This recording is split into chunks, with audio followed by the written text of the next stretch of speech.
सबैजना जय मसी। धन्यवाद यहाँहरू सबैलाई। अनि यहाँले तालीद्वारा मलाई स्वागत गर्नुभयो र हामी सबैजना एकचोटि परमेश्वरको निम्ति ताली बजाउनेछौँ।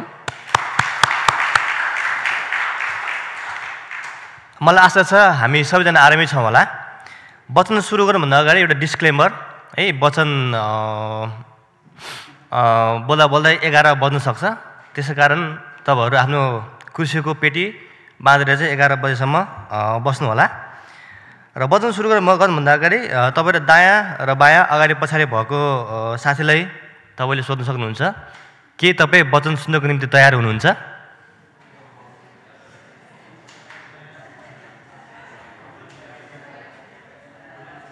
ल है। अब त्यसपछि तपाईले हामी आफूले सोधौँ, के म वचन सुन्नको निम्ति तयार छु? खोइ त आफूले भन्दा त हामीले सुनेनौँ त। के म वचन सुन्नको निम्ति तयार छु? आमेन। हुन्छ, गएको दिनहरूमा, गएको हप्ताहरूमा र गएको महिनाहरूमा चाहिँ हामीहरूले प्रेरितको पुस्तकलाई हामीले निरन्तरको रूपमा हेरिरहेका छौँ। र गएको हप्ता पनि आदरणीय गुरुबाले चाहिँ 11 अध्यायको पहिलो खण्डबाट बोल्नु भएको थियो र आज चाहिँ हामी 11 अध्यायको दोस्रो खण्ड हामी हेर्नेछौँ। यदि हजुरहरूसँग बाइबल छ भने प्रेरित 11 अध्यायको 19 देखि हामी 30 सम्म हेर्नेछौँ।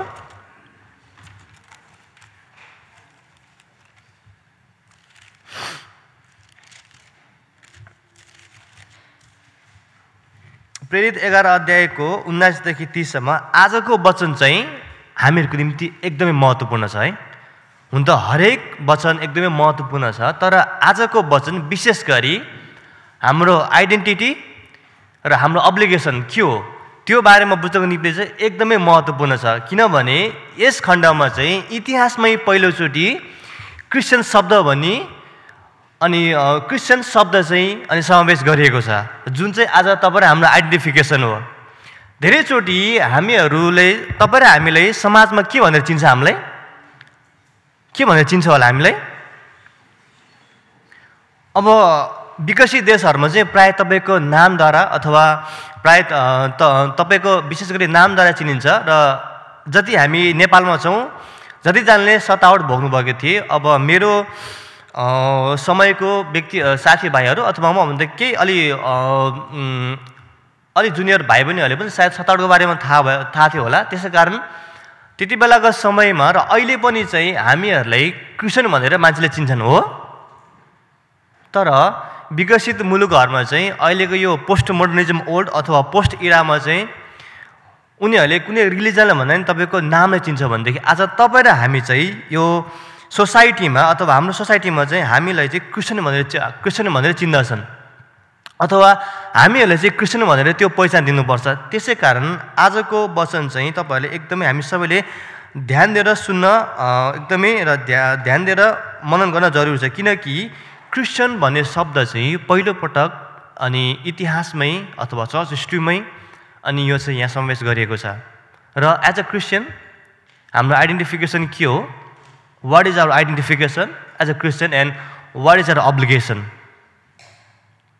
र यो कुरा चाहिँ हामी आजको विशेष गरी 11 को दोस्रो खण्ड 19 देखि 30 सम्म हेर्नेछौँ र यसमा चाहिँ एन्टिओकियाको मण्डलीको बारेमा चाहिँ समावेश गरेको छ, जसलाई चाहिँ जेन्टाइल चर्च अथवा अन्य जातिहरूको मण्डली भनेर पनि भनिन्छ। हुन्छ, म हामी सबैको निम्ति अनि यो खण्डमा एकचोटि पढिदिनेछु। एन्टिओखियामा मण्डली। स्टेफनसको सम्बन्धमा सुरु भएको सतावटको कारण जताततै छरपष्ट भएकाहरूले अरूहरूलाई होइन तर यहुदीहरूलाई मात्र वचन प्रचार गर्दै फोनिके, साइप्रस र एन्टिओखियासम्म यात्रा गरे। तर तिनीहरूमध्ये कोही साइप्रस र कुरेनीका मानिसहरू थिए। तिनीहरूले एन्टिओखियामा आएर ग्रिकहरूलाई पनि प्रभु येशूको प्रचार गरे। प्रभुको बाहुली तिनीहरूसँग भएकोले विश्वास गर्नेहरू धेरै सङ्ख्यामा प्रभुतिर फर्के। 22 पद।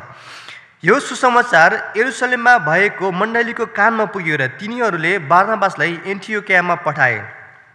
तिनी त्यहाँ आएर परमेश्वरको अनुग्रह देखिकन खुसी भएर तिनीहरू सबैलाई सम्पूर्ण हृदयले प्रभुप्रति विश्वासी रहिरहन प्रोत्साहन दिए, किनभने तिनी असल, पवित्र आत्मा र विश्वासले भरिपूर्ण भएका मानिस थिए।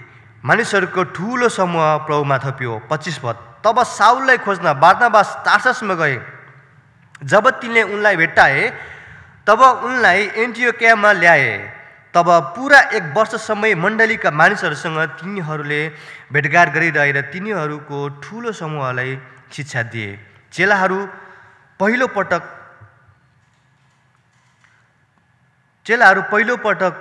एन्टियोकियामा नै क्रिस्चियन बनिए। 27 पद। त्यस बेला कोही अगमवक्ताहरू यरुशलेमबाट एन्टियोकियामा आए। तिनीहरूमध्ये अगबस नाउँ भएका एकजना खडा भएर सारा संसारमा ठुलो अनिकाल पर्न आँटेको छ भने पवित्र आत्माद्वारा भविष्यवाणी बोले। अनि त्यो काल क्लाउडियसको शासनकालमा पर्यो। 29 पद। तब चेलाहरू हरेकले आफ्नो आफ्नो औकात अनुसार यहुदियामा बस्ने भाइहरूका सहायताको निम्ति भेटी पठाउने निश्चय गर्यो। तिनीहरूले यसै गरेर बारनाबास र साउलका हातद्वारा तिनीहरूको भेटी एल्डरहरूकहाँ पठाइदिए। आमेन। मण्डली भन्ने बित्तिकै धेरैचोटि हामीहरूको दिमागमा के आउँछ होला? मण्डली भन्ने बित्तिकै जहिले पनि कुनै एउटा बिल्डिङ है, कुनै सेप, साइज, अझै तपाईँहरूलाई अथवा हामीलाई थाहा छ भनेदेखि विशेष गरी जति पनि डिनोमिनेसन अन्तर्गत भएको चर्चहरूले चाहिँ ट्याक्कै यस्तो साइजको हुनुपर्छ, यस्तो कलरको हुनुपर्छ, यो यहाँ हुनुपर्छ। जस्तै अब देख्नुभएको होला, अब यो सेटअप भने पछाडिको सेटअपमा छौँ भनेदेखि, अनि यो चाहिँ ब्याप्टिस्टको सेटअप हो। अनि धेरैवटा मण्डलीहरूको चाहिँ संसारमा जुनसुकै कुनामा भए पनि यदि कुनै डिनोमिनेसनसँग एसोसिएट छ भनेदेखि चाहिँ उनीहरूको आफ्नो एउटा स्ट्रक्चर हुन्छ है, उनीहरूको आफ्नो स्ट्रक्चर हुन्छ। अनि कलर पनि कस्तो लगाउने अथवा डिजाइन कस्तो हुने। अझ यसमा सबभन्दा स्ट्रिक्ट चाहिँ मैले सुनेको अनुसार र मेरो अनुभव अनुसार चाहिँ विशेष गरी कोरियन चर्चहरू चाहिँ एकदमै यो कुरामा स्ट्रिक्ट छ। यदि नेपालमा, किनभने म नेपालमा धेरै मण्डली स्थापना गर्दाखेरि चाहिँ धेरै मिसनमा भएको कारणले गर्दा चाहिँ मलाई थोरै सानो अनुभवमा देखेको चाहिँ कोरियनहरूले चाहिँ उनीहरूले एक्ज्याक्ट जे भन्यो त्यही हुनुपर्छ। त्यसमा दायाँ बायाँ तलमाथि केही हुनु हुँदैन। अनि मण्डली भन्ने बित्तिकै चाहिँ कुनै एउटा स्ट्रक्चर, कुनै एउटा सेप, कुनै एउटा कलर सायद हामी बुझ्छौँ होला। अनि संसारको सबैभन्दा ठुलो मण्डली चाहिँ Saint Peter's basilica in Vatican city भनेर चाहिँ अहिलेसम्म गुगलमा अथवा अहिलेसम्म चाहिँ नामाकरण गरेको छ। तर योभन्दा धेरै ठुलो चर्चहरू चाहिँ विशेष गरी कोरियामा अहिले धेरै मण्डलीहरू स्थापना भएको छ है। अनि मण्डली भन्ने बित्तिकै चाहिँ हामीहरूले के बुझ्छौँ त? एउटा कुनै स्ट्रक्चर, कुनै एउटा भवनको रूपमा हामी बुझ्छौँ। अब हामीले यो एन्टियोकको मण्डली, विशेष गरी एन्टियोकको मण्डली, हामीले एन्टियोकको मण्डलीबाट चाहिँ अब हामीले यो के कुरा चाहिँ हामीले बुझ्नुपर्छ भने यसले चाहिँ एन्टियोकको मण्डली चाहिँ किन एउटा मोडल चर्च भनेर बनेको होला? मण्डली इतिहासमा अथवा क्रिस्चियन हिस्ट्रीमा चाहिँ योभन्दा अगाडि पनि एन्टियोकको मण्डली स्थापनाभन्दा अगाडि कुन मण्डली थियो? जेरुसलेमको मण्डली थियो, जुन चाहिँ मदर चर्च थियो अथवा आमा मण्डली थियो। र त्यही चर्चबाट चाहिँ संसारमा पहिलो शताब्दी र दोस्रो शताब्दीको समयमा चाहिँ धेरै मण्डलीहरू स्थापना भएका थिए। तर पनि यरुशलेमको मण्डली चाहिँ एज अ मोडल चर्चको रूपमा चाहिँ त्यहाँ चर्च हिस्ट्रीमा समावेश गरेको छैन। तर एन्टियोकको मण्डली जुन चाहिँ अन्य जातीय मण्डली अथवा एउटा जेन्टाइल चर्चको रूपमा चाहिँ नामाकरण गरेको छ, त्यसलाई चाहिँ एउटा मोडल चर्चको रूपमा लिएको छ। अब यो चर्चलाई चाहिँ किन एउटा मोडल चर्चको रूपमा चाहिँ क्रिस्चियन सोसाइटीमा, क्रिस्चियन कम्युनिटीमा, क्रिस्चियन हिस्ट्रीमा र अहिलेको समयमा पनि बनेको होला त? र एज अ मण्डली तपाईँ हाम्रो अब्लिगेसन के हो? अथवा एज अ क्रिस्चियन है, एज अ क्रिस्चियन तपाईँ हाम्रो आज अब्लिगेसन के हो? र as a Christian as a church सोसाइटीमा तपाईँ र हाम्रो सिग्निफिकेन्स अथवा महत्त्वाकांक्षा के हो र as a Christian as a church आज हामीले के गर्नुपर्छ त यो कुरा चाहिँ अनि आजको बिहानी म चाहिँ तपाईँहरूको माझमा चाहिँ म बोल्न गइरहेको छु है त।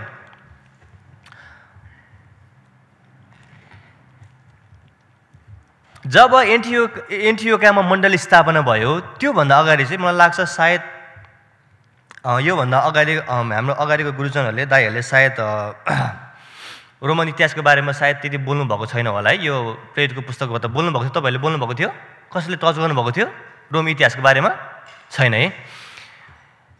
एन्टियोको मण्डलीको इतिहास बुझ्नको निम्ति चाहिँ हामीले रोमन इतिहास अथवा रोमी इतिहास जान्ने एकदम जरुरी छ है।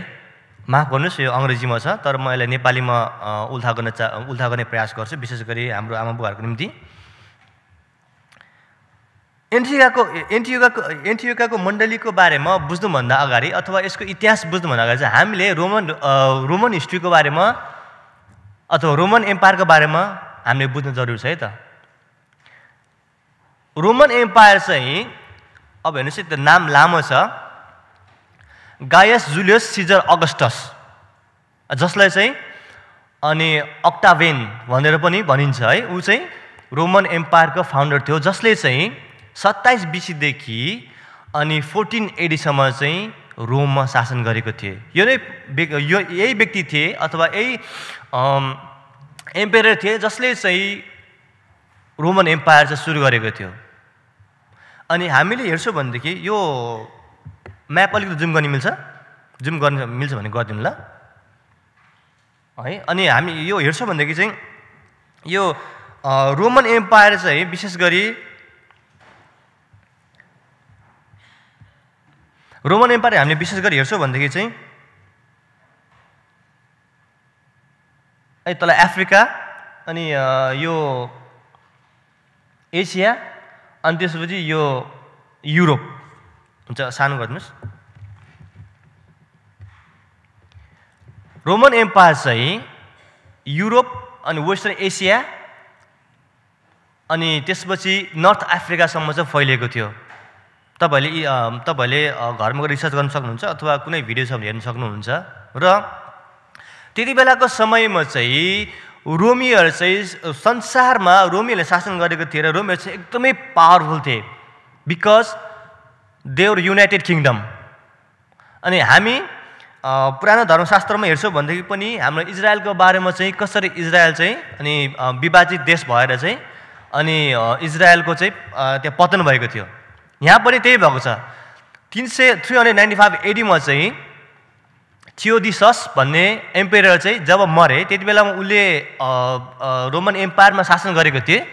त्यो रोमन एम्पायर चाहिँ युनाइटेड रोमन एम्पायर थियो।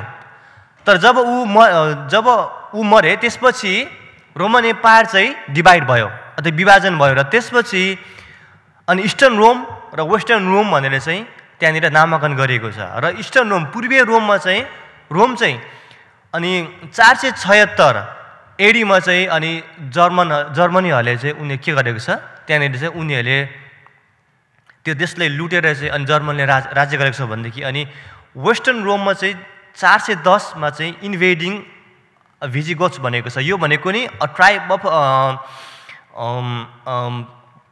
जर्मनी नै हो, जर्मनको व्यक्तिहरू नै हो। अनि यसरी चाहिँ रोमन एम्पायर चाहिँ पतन भएको थियो। र यही रोमन एम्पायरभित्र चाहिँ यो एन्टियोकियाको मण्डली अथवा एन्टियोक भन्ने ठाउँ चाहिँ अनि त्यति बेलामा चाहिँ रहेको थियो है। अब यो एन्टियोकको बारेमा हामी हेर्छौँ भनेदेखि चाहिँ रोमन एम्पायरमा चाहिँ 3वटा महत्त्वपूर्ण सिटी अथवा ठुलो सिटी थियो। पहिलो चाहिँ द सिटी अफ रोम, जुन चाहिँ रोममै थियो। त्यहाँबाट देख्नुहुन्छ होला है, देख्नुहुन्न कि सायद। अनि होइन ठिक छ, यताको थियो ऊ मात्रै। दोस्रो सिटी रहेको थियो अनि एलेक्जेन्ड्रिया जुन चाहिँ इजिप्टमा थियो। र तेस्रो अनि ठुलो सिटी रहेको थियो अनि एन्टियोक, जसलाई चाहिँ सिरियन एन्टियोक पनि भनिन्छ। अब यो सिरियन एन्टियोक भनी चाहिँ कसरी आएको हो त? यो सिरियन एन्टियोक भने चाहिँ सिरियन एन्टियोक र सिरियन एन्टियोक है, यो शब्द हामीले बुझ्न एकदमै जरुरी छ। यो एन्टियोक भन्ने देश अथवा सिरियन एन्टियोक भन्ने देश चाहिँ सिलिसियस निकेटर भन्ने जो चाहिँ एलेक्जेन्डर द ग्रेट चाहिँ उसको सेनापति थिए, उसले चाहिँ अनि यो 300 BC मा चाहिँ यो देशलाई अनि उसले चाहिँ पत्ता लगाएको थियो। अब एन्टियोक भन्ने नाम कसरी आयो त? सिलिसियस भन्ने व्यक्तिले जुन जुन ठाउँमा उसले जान्थे त्यो देशलाई कब्जा गर्थे, त्यो ठाउँलाई कब्जा गर्थे र कब्जा गरिसकेपछि चाहिँ उसले चाहिँ त्यो ठाउँको नाम चाहिँ आफ्नो बुवाको नामबाट राख्थ्यो। बुवाको नाम एन्टियोक अथवा अर्को नाम भन्छ एन्टिओकस। त्यसै कारण यो एन्टियोक चाहिँ यहाँनिर यो एन्टियोक चाहिँ यसको अनि जुन यसको जुन नाम छ यसले चाहिँ त्यही भएर सिरियन एन्टियोक नाम दिएको।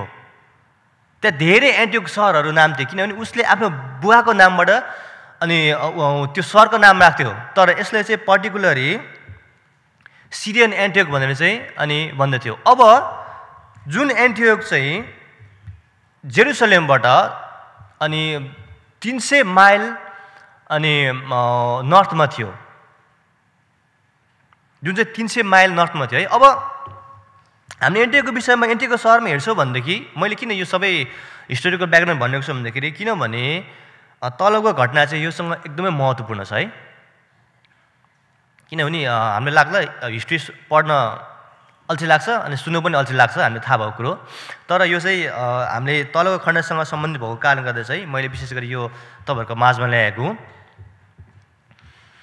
अब एन्टियोक सहर चाहिँ त्यति बेलाको समयमा चाहिँ किन चाहिँ अब रोमी साम्राज्यको तेस्रो ठुलो सहर हेर्नुहोस् है, तेस्रो ठुलो सहर रोमी साम्राज्यको तेस्रो ठुलो सहर थियो। किन भन्दाखेरि त्यो चाहिँ विशेष गरी बिजनेस, कमर्स र कल्चरको निम्ति चाहिँ एकदमै पपुलर थियो है। बिजनेस, व्यापार, कमर्स र कल्चरको निम्ति चाहिँ एकदमै पपुलर थियो। तर त्यो देश जतिसुकै पपुलर भए पनि, जतिसुकै बिजनेसमा चाहिँ पोख्त भए पनि त्यहाँनिर चाहिँ एउटा सबैभन्दा अनि प्रभुको विरुद्धमा भएको काम के थियो भनेदेखि चाहिँ इमोरालिटी अथवा प्रोस्टिट्युसन है, अनैतिकता अथवा व्यभिचार। जति त्यो देश समृद्ध थियो त्यति नै त्यो देश चाहिँ एकदमै भित्रभित्र एकदमै कुहिएको थियो। त्यो के कारण भन्दाखेरि त्यो चाहिँ अनि अनैतिकता र प्रोस्टिट्युसन, व्यभिचार। तर पनि यो सबै सिचुएसनको बावजुद पनि अनि एन्टियोकको मण्डली चाहिँ आज संसारको इतिहासमा चाहिँ एउटा रोल मोडल भएको छ है। त्यो अनि यहाँ चाहिँ रोल मोडल भएको छ। अब किन रोल मोडल भएको होला त? अब हामी विशेष गरी खण्डमा हेरौँ है त। हामी अब किन यो सबै सिचुएसनको माझमा पनि किन रोल मोडल भएको होला है त? तीनवटा कुरा तपाईँहरूको माझमा म आज बाँड्न चाहन्छु। पहिलो कुरा चाहिँ why the church of Antioch है is a model church to all the world. पहिलो कुरा चाहिँ एन्टियोकको मण्डलीले चाहिँ दे प्रिच द गस्पेल, उनीहरूले चाहिँ के अरे सुसमाचार प्रचार गरे। दोस्रो कुरा रहेको छ दे टिच द गस्पेल, तिनीहरूले सुसमाचार सिकाए। र तेस्रो कुरा रहेको छ दे एप्लाइड अथवा दे लिभ द गस्पेल, अथवा तिनीहरूले चाहिँ सुसमाचार लागू गरे अथवा सुसमाचारमै जिए भनेर भनेको छ। अनि हामी आज तीनवटा खण्डमा रहेर चाहिँ हामी आज तपाईँहरूको माझमा चाहिँ अनि म बोल्न गएको छु। पहिलो कुरा रहेको छ द प्रिच द गस्पेल, जुन चाहिँ 11:19 देखि 21सम्म यहाँनिर लेखिएको छ। स्टेफनसको सम्बन्धमा सुरु भएको सतावटको कारणले जताततै छरपष्ट भएकाहरूले अरूलाई होइन तर यहुदीलाई मात्र वचन प्रचार गर्दै फोनिके, साइप्रस र एन्टियोकियासम्म यात्रा गरे। हामी सबैलाई थाहा छ प्रेरित 7:54 देखि 60सम्म के घटनाको बारेमा कुन एउटा महत्त्वपूर्ण घटनाको बारेमा समावेश गरेको छ सायद थाहा छैन, तपाईँले बिर्सिनुभयो होला। मैले तपाईँलाई भनेदेखि भन्नुहुन्छ त स्टेफनसको घटनाको बारेमा। अनि स्टेफनस जसरी अनि स्टेफनसको त्यहाँ मृत्युको बारेमा चाहिँ समावेश गरेको चाहिँ जब यरुशलेममा स्टेफनसको घटना अथवा मृत्यु भयो त्यसपछि त्यहाँ सबै विश्वासीहरू चाहिँ छरपष्ट भएर भागेको छ है। यरुशलेम भएको घटना, अब यरुशलेमबाट सबैजना छरपष्ट भएर चाहिँ उनीहरू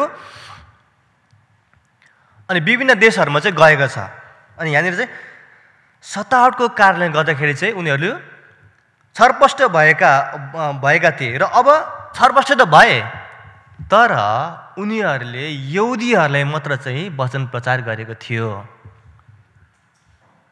मण्डलीमा सतावट आयो, एक्लेसियामा चाहिँ सतावट आयो, तिनीहरू भागे, तर उनीहरू जहाँ गए तापनि ख्रिस्टको प्रचार गर्न, ख्रिस्टको नाउँ प्रचार गर्न अथवा ख्रिस्ट प्रचार गर्न छाडेनन्।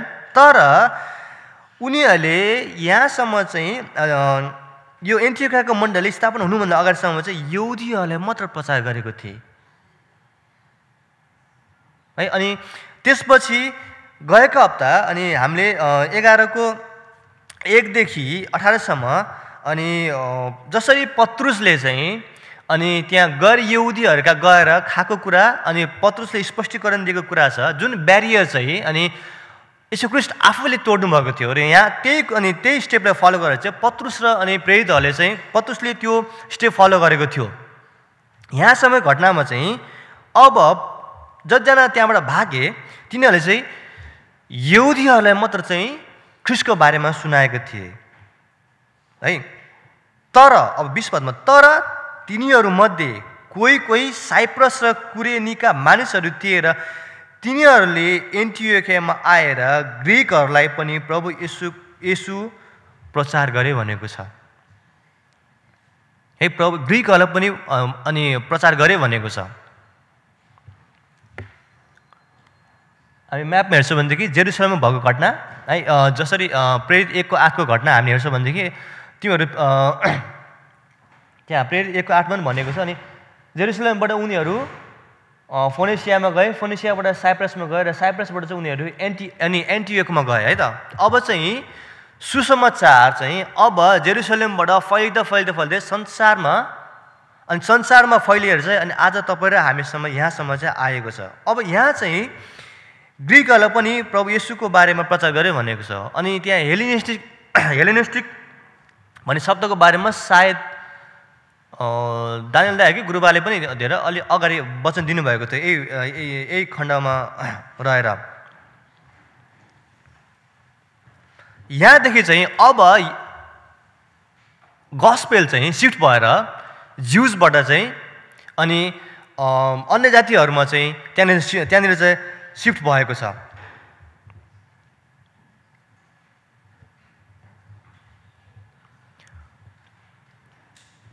अनि यरुशलेमबाट जुन मैले अघि भनेको थिएँ अनि अघि नै मैले सुरुको पावरमा देखाएको थिएँ कि यरुशलेमबाट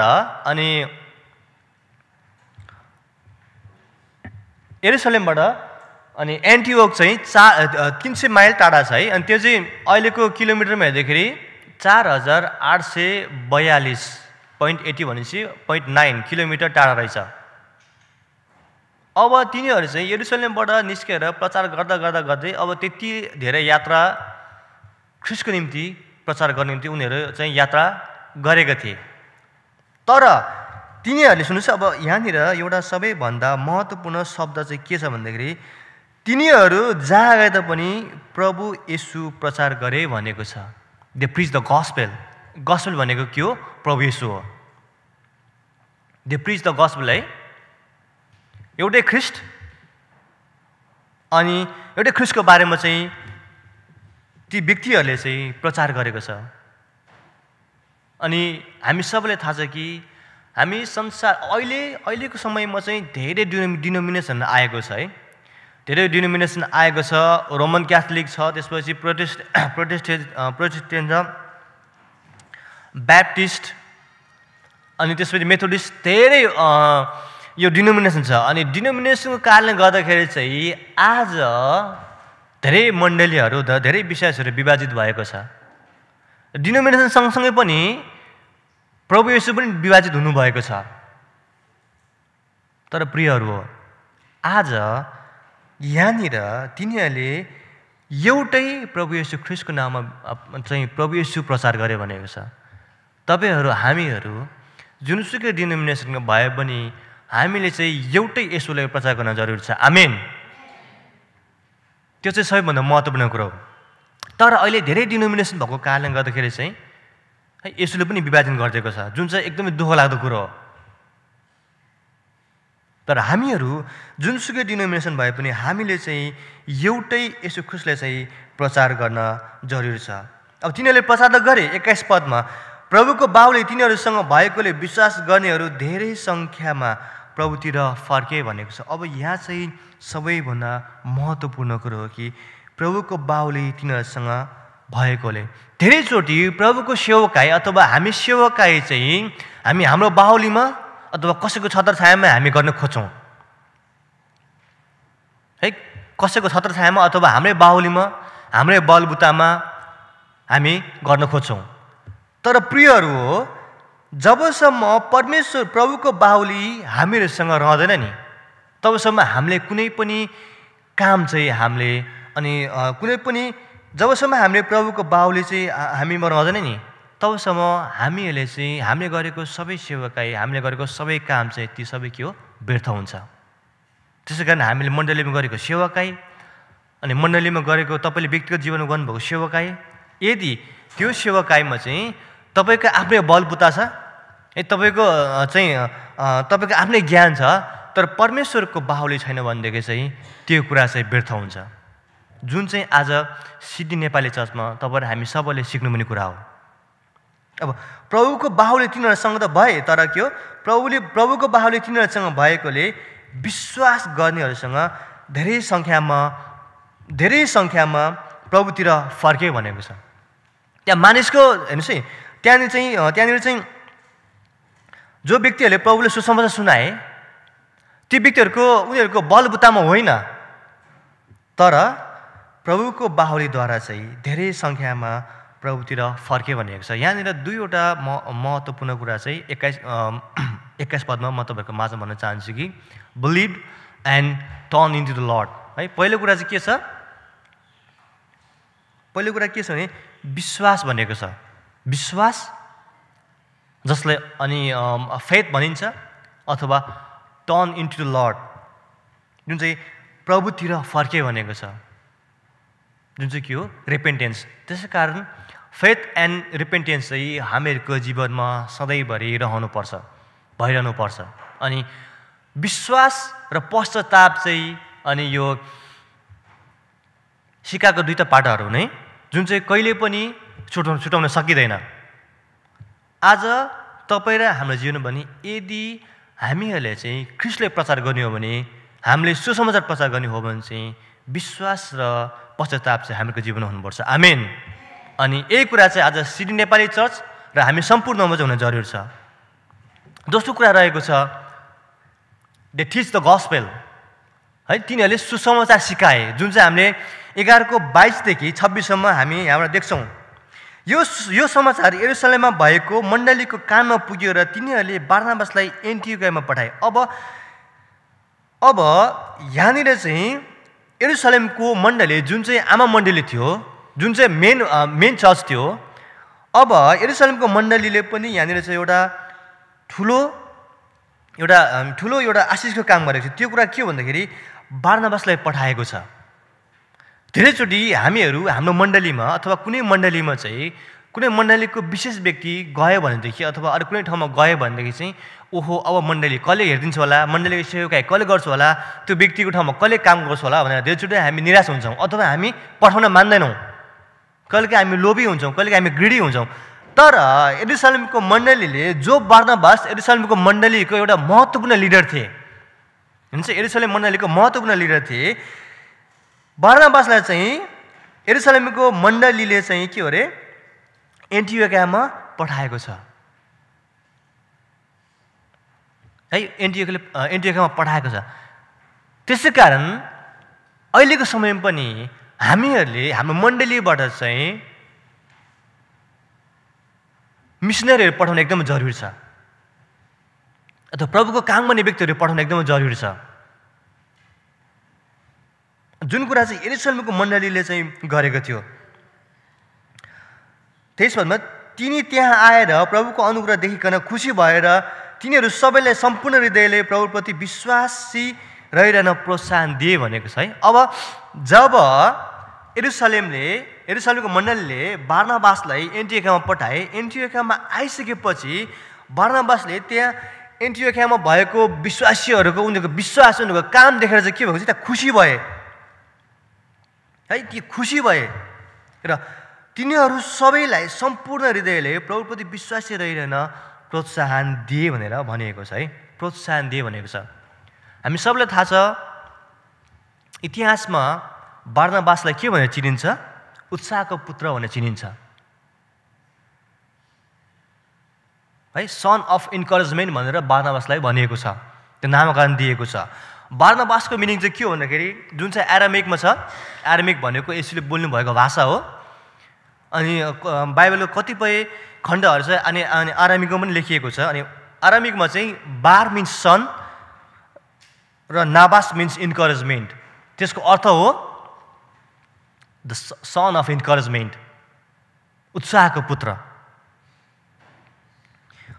यहाँनिर यसो भनेदेखि बारनाबास पत्रुसले जस्तो बाहिर गएर एकदमै ठुलो ठुलो सुले प्रचार गरेको छैन, अथवा अरू कुनै प्रेरितहरू जस्तो बाहिर गएर ठुलो ठुलो प्रचार गरेको छैन, तर उसले चाहिँ उत्साह दिने काम गरेको छ। बारनाबासले के हो, उत्साह दिने काम गरेको छ।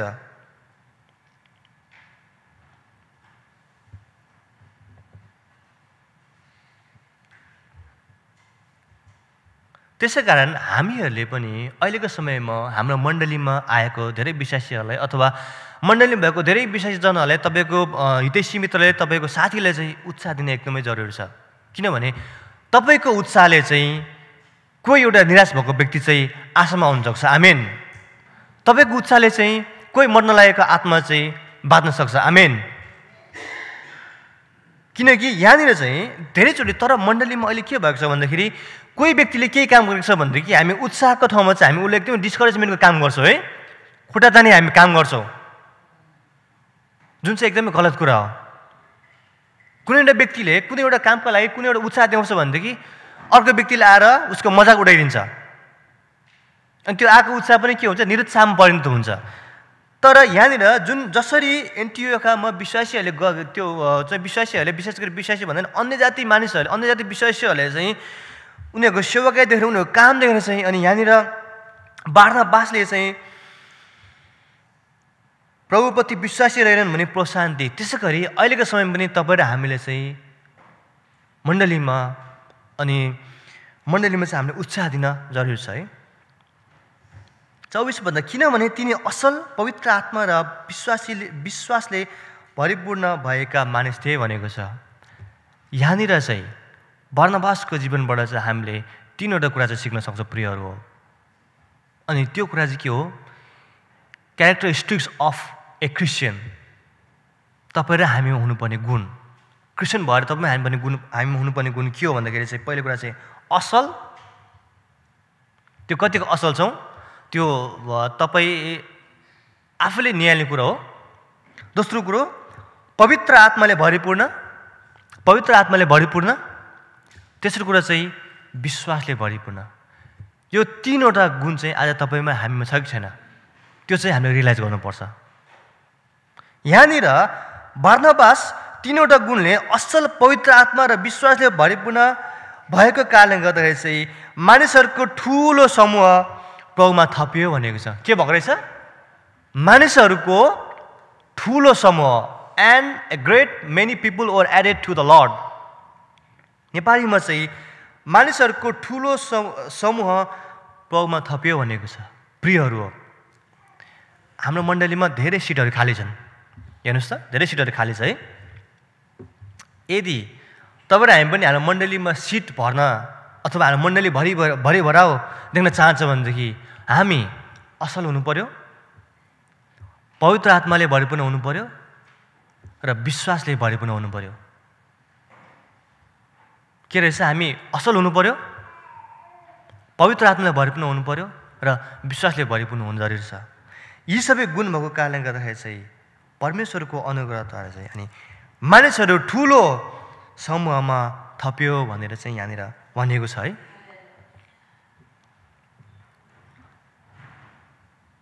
अब 25 पदमा जाउँ हामी। तब साउललाई खोज्न बर्नबास टार्ससमा गए। जब तिनले उनलाई भेट्टाए तब उनलाई एन्टियोखियामा ल्याए। तब पुरा 1 वर्षसम्म मण्डलीको मानिसहरूसँग तिनीहरूले भेटघाट गरेर भनेको छ। अब यहाँनिर चाहिँ बार्नबासले के लाग्यो भनेदेखि अब यो एन्टियोखियाको मण्डलीको विश्वासीहरूलाई बचाउनको निम्ति अथवा सिकाउनुको निम्ति चाहिँ म एक्लै भन्दा पनि अब मैले चाहिँ पार्टनरसिप गर्नुपर्छ है, सेवाकामा पार्टनरसिप गर्नुपर्छ भनेर चाहिँ अनि अब बार्नबासले चाहिँ साउललाई खोज्न गएको छ। साउल भनेको को थिए? त्यही व्यक्ति जो पावल भए। अब यहाँनिर बार्नबासलाई कसरी थाहा भयो त साउल चाहिँ टार्ससमा थिए भनेर। अनि हामी 22को 3मा हेर्छौँ भनेदेखि प्रेरित 22को हामी 3मा त्यहाँ हेर्छौँ भनेदेखि चाहिँ उसको पावलको आइडेन्टिफिकेसनको बारेमा चाहिँ त्यहाँ दिएको छ है।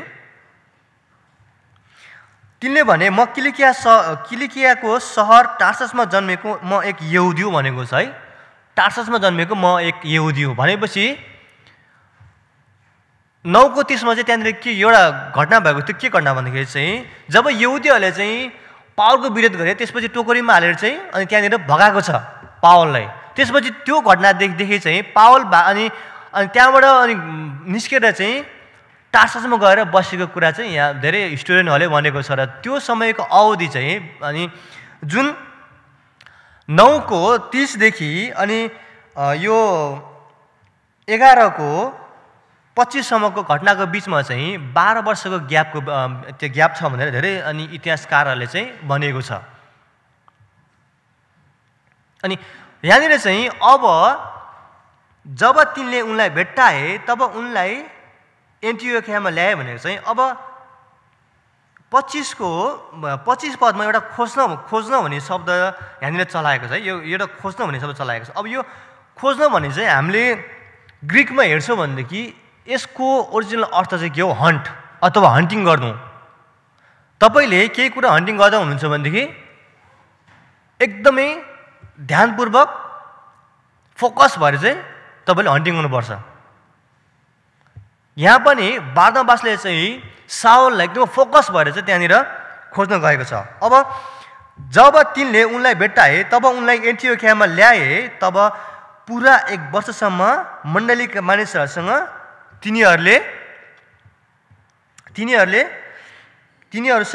भेटघाट गरे र तिनीहरूलाई मानिसहरूको ठुलो समूहले शिक्षा दिए भनेको चाहिँ अब यहाँनिर दुईवटा कुरा चाहिँ बर्नबास र साउलले गरेको छ। पहिलो कुरा चाहिँ के हो? भेटघाट। मण्डलीको मानिसहरूसँग के गरेको छ? भेटघाट। दोस्रो कुरा के छ? ठुलो समूहलाई शिक्षा भनेको छ। त्यसैकारण अहिलेको समयमा पनि सबैभन्दा मण्डलीमा अहिलेको समयमा आवश्यक कुरा, विश्वासीहरूलाई आवश्यक कुरा भनेको हामीसँग सङ्गति प्रशस्त छ। शनिबार सङ्गति, जवान सङ्गति, युथ सङ्गति, चाइल्ड सङ्गति, फास्टिङ प्रेयर हैन, अनि वुमेन्स फेलोसिप, घरेलु सङ्गति। हामीसँग सङ्गति प्रशस्त छ। सुन्नुहोस् है, हामीसँग सङ्गति प्रशस्त छ।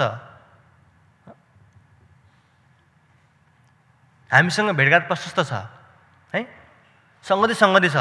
तर सङ्गतिमा पनि सबैभन्दा मिस भएको कुरा के हो भन्दाखेरि आज तपाईँ हामीलाई सङ्गतिमा चाहिँ जहिले पनि टिचिङ मिस भइरहेको छ। यो चाहिँ सबैभन्दा महत्त्वपूर्ण कुरा हो। त्यसै कारण तिनीहरूले चाहिँ एन्टियोखियाको मण्डलीले चाहिँ के हो अरे सुसमाचार सिकाए भनेको छ।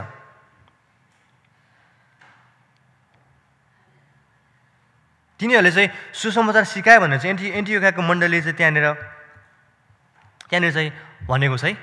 र धेरैचोटि गुरुजनहरू अनि अथवा लिडरहरू चाहिँ तपाईँलाई धेरैचोटि भेटघाट गर्न तपाईँहरूले आउनुहुन्छ होला। त्यो के को निम्ति भन्दाखेरि त्यो चाहिँ तपाईँलाई उत्साह दिनको निम्ति, किनकि त्यो तपाईँलाई उत्साह दिने निम्ति, प्रभुमा अगाडि बढाउनु निम्ति। यहाँ पनि बार्नबास र साउलले पनि त्यही गरेको छ कि तिनीहरू मण्डलीको मानिसहरूसँग भेटघाट गरिरह्यो भनेको छ।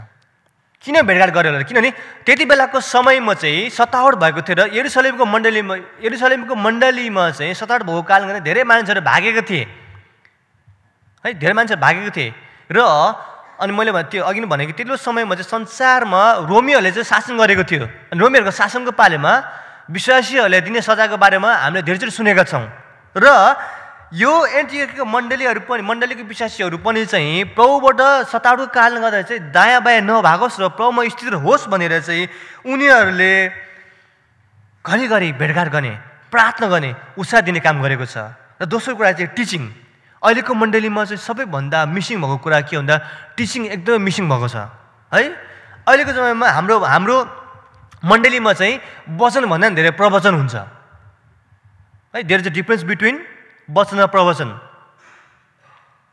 धेरैचोटि हामीहरू वचन बोल्न छोडेर चाहिँ हामीहरू धेरै चाहिँ प्रवचन बोलिरहेको हुन्छौँ।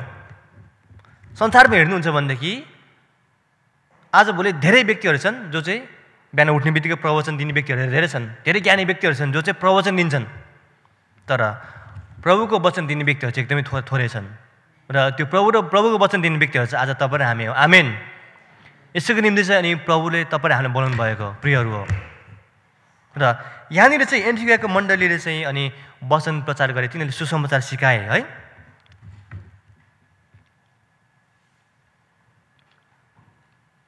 र चेलाहरू अनि 1 वर्षसम्म मण्डलीका मानिसहरूसँग तिनीहरूले भेटघाट गरिरहेर तिनीहरू ठुलो समूहलाई शिक्षा दिए। अनि चेलाहरू पहिलोपटक अनि एन्टियोखियामा नै क्रिस्चियन भनिए भनेको छ। मैले अघि तपाईँलाई सुरुमा भनेको थिएँ कि क्रिस्चियन भन्ने शब्द चाहिँ क्रिस्चियन इतिहासमा सबैभन्दा पहिलोपटक यहाँनिर चाहिँ अनि यो पहिचान दिएको है। यो क्रिस्चियन भनेको चाहिँ तपाईँको नाम होइन, क्रिस्चियन भनेको तपाईँको पहिचान हो है। क्रिस्चियन भनेको नाम होइन, हाम्रो पहिचान हो, लाइफस्टाइल हो। अनि हामी गस्पेल भन्ने बित्तिकै हामीले इभान्जेलिजम अथवा गस्पेल भन्ने बित्तिकै पहिलो शताब्दीको मण्डलीहरूमा चाहिँ अनि इभान्जेलिजमले चाहिँ ग्रिक भाषामा इभान्गेलियन भनेर चाहिँ भनिएको थियो, भनिन्छ। त्यसको अर्थ चाहिँ के हो? त्यसको अर्थ चाहिँ लाइफस्टाइल हो, वे अफ लाइफ हो। र त्यति बेलाको समयको एन्टियोखिया मण्डलीको विश्वासीहरूको लागि गस्पेल भनेको के थियो त? वे अफ लाइफ हो, जीवनशैली हो। त्यसै कारण हामीले घरिघरि किन प्रचार गर्छौँ? अनि इसाई जीवन चाहिँ एउटा अनि हाम्रो जीवनशैली जुन ख्रिस्ट जस्तोको हाम्रो चाहिँ क्रिस्चियन फेथ भनेको चाहिँ रिलिजन भने इट्स अ लाइफस्टाइल भनेर भनिन्छ, किनकि यो चाहिँ जीवनशैली हो।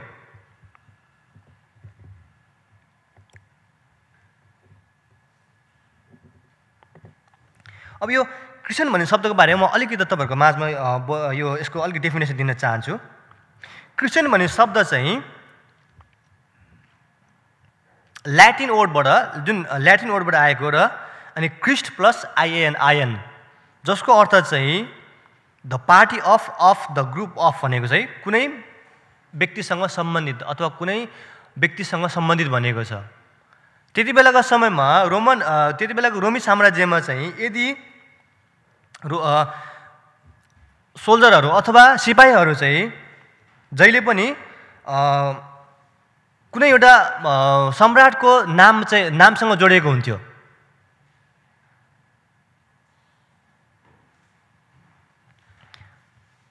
अनि उदाहरणको लागि यदि सिजरको अन्डरमा कुनै चाहिँ सेनाहरू थियो भनेदेखि उसलाई चाहिँ सिजरियन भनिन्थ्यो। अनि त्यो चाहिँ ब्रान्ड दिनको निम्ति। अनि यहाँनिर चाहिँ क्रिस्चियन भन्ने शब्द चलाएको छ। अनि यो क्रिस्चियन भन्ने शब्द चाहिँ विशेष गरी त्यति बेलाको समयमा चाहिँ विश्वासीहरूले जसले ख्रिस्टलाई विश्वास गरेको थियो उनीहरूले जिस्काउनुको निम्ति प्रयोग गरेको थिए। फलाना क्रिस्चियन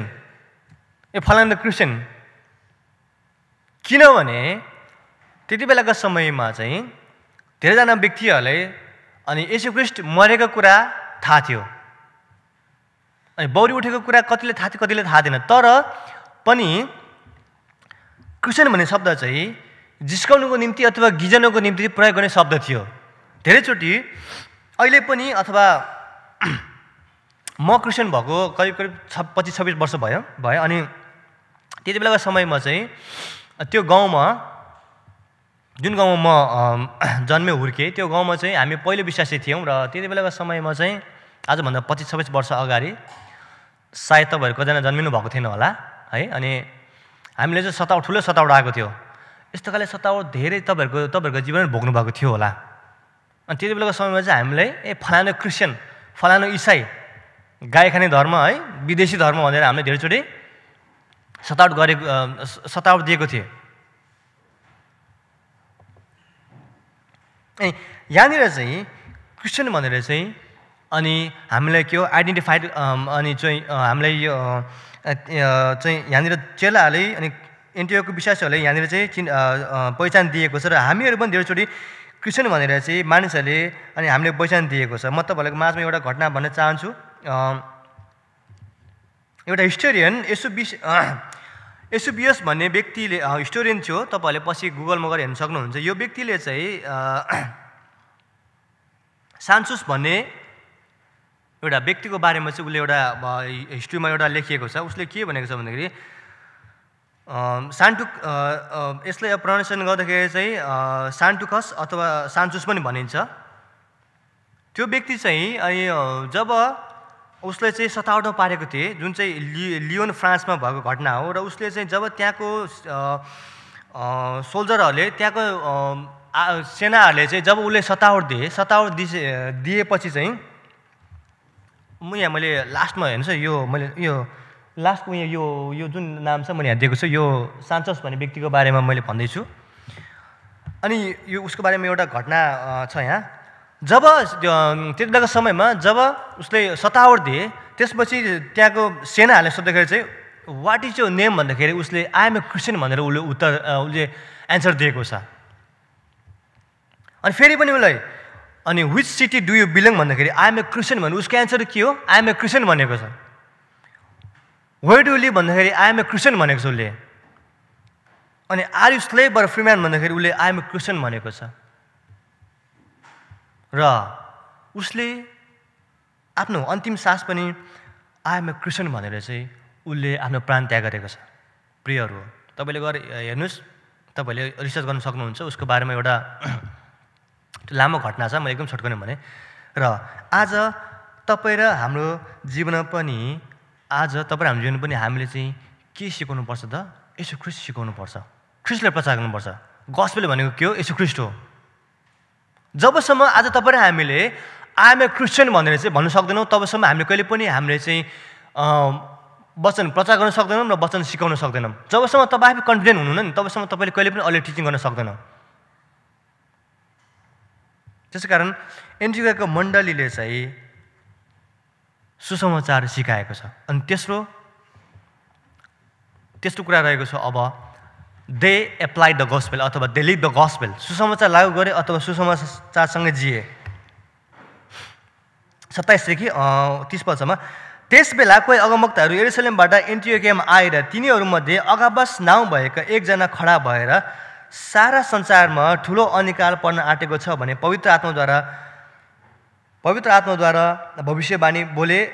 त्यो अनिकाल क्लाउडियसको शासनकालमा थियो। अब यो अनिकालको विषयमा सायद धेरैचोटि हामीले हिस्ट्रीको मुभी हेर्दाखेरि, तपाईँलाई सिरिजहरू हेर्दाखेरि यो कालखण्डको बारेमा धेरैचोटि सिरिजहरूमा चाहिँ समावेश गरिएको छ है। जुन सिरिज चाहिँ रोमन एम्पायरसँग तपाईँ सम्बन्धित कुनै सिरिज हेर्नुभएको छ भने यो घटनाको बारेमा त्यहाँ देखाएको छ, अथवा हिस्ट्रीमा यो घटनाको बारेमा चाहिँ हिस्ट्रीमा चाहिँ रेकर्ड छ कि अब यहाँनिर यरुसलेमबाट हेर्नुहोस्, यरुसलेमको मण्डलीबाट चाहिँ अगाबस भन्ने व्यक्ति आएर चाहिँ त्यहाँनिर एउटा उसले चाहिँ भविष्यवाणी गरेको छ कि अब संसारमा अनिकाल हुनेछ भनेर भनेको छ। अब यो अगाबस भन्ने व्यक्ति को थिए त?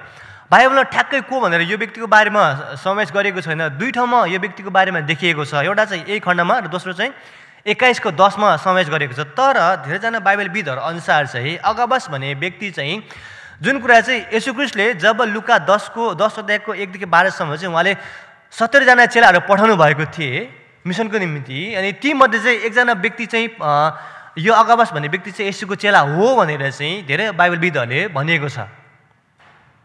अगाबस भन्ने व्यक्ति, अब ती व्यक्ति यरुसलेमको मण्डलीबाट आएर एन्टियोखियामा आएर चाहिँ हेर्नुहोस् है, अब यरुसलेमको मण्डलीबाट एन्टियोखियामा आएर चाहिँ उसले भविष्यवाणी गरेको छ कि अब अनिकाल हुनेछ है। अनि अनिकाल हुनेछ भनेर उसले त्यहाँ उसले ठुलो भविष्यवाणी गरेको छ। अब 29 पदमा तब चेलाहरू हरेकले आफ्नो आफ्नो औकात अनुसार यहुदियामा बस्ने भाइहरूलाई सहायताको निम्ति भेटी पठाउने निश्चय गर्यो भनेको छ। यहाँनिर के भने तिनीहरूले they apply the gospel, they live the gospel भनेको के हो, तिनीहरूले सहायता गरे। अब यहाँ सहायताको विषयमा यहाँनिर चाहिँ यहाँनिर के गरेछ भन्दा अब हेर्नुहोस् है, मण्डली जुन यरुशलेम मण्डली थियो जहाँ चाहिँ यहुदीहरू मात्र थिए, यरुशलेमको मण्डलीबाट जब सतावट भएको कारणले चाहिँ अब यरुशलेमको मण्डलीबाट मान्छेहरू सिफ्ट भएर अथवा उनीहरू चाहिँ सिफ्ट भएर चाहिँ अब विभिन्न ठाउँमा गएर चाहिँ मण्डली स्थापना भएको छ। यहाँनिर एन्टियोखियाको मण्डली जुन एउटा जेन्टाइल चर्च होइन चाहिँ एउटा अन्य जातिहरूको चर्च हो। अब अन्य जाति चर्च अथवा एन्टियोखियाको मण्डलीले चाहिँ अब यरुशलेममा भएको व्यक्तिहरूले चाहिँ सहायता गर्दैछ। बुझ्दै हुनुहुन्छ नि?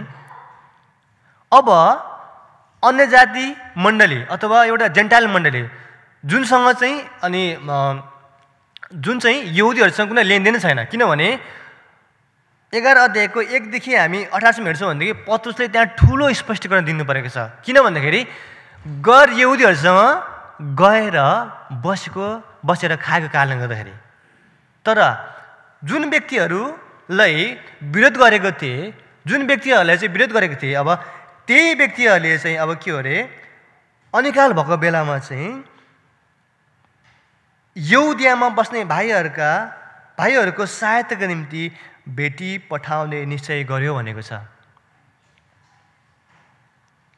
अनि हामी भुइँचालोमा हेर्छौँ भनेदेखि हाम्रो मण्डलीहरूले पनि कति मण्डलीहरूको विरोध गरेको थिए, कति ठाउँमा मण्डलीहरूको विरोध गरेको थिए भुइँचालो आउनुभन्दा अगाडि। तर भुइँचालो आइसकेपछि त्यही मण्डली नै त्यही व्यक्तिहरूले शरण दिने ठाउँ भएको थियो र राहतको निम्ति सबभन्दा सुरुमा को पुगेको थियो, हाम्रो विश्वासीहरू पुगेको थिए। तपाईँले रिपोर्टमा हेर्नुहुन्छ भनेदेखि चाहिँ संसारमा सबैभन्दा धेरै हेल्प गर्ने व्यक्तिहरू चाहिँ को पर्छ?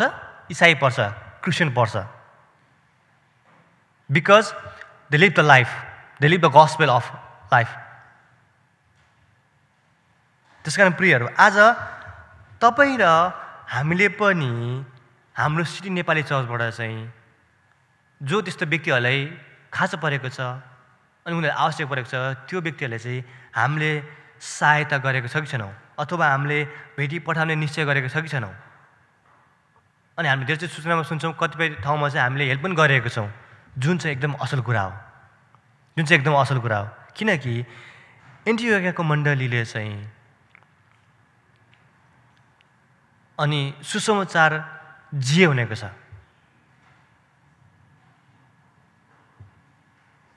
त्यस कारण प्रियहरू, आजको यस बिहानी हामी सबैलाई उत्साह दिन चाहन्छु कि आज तपाईँ र हामीले चाहिँ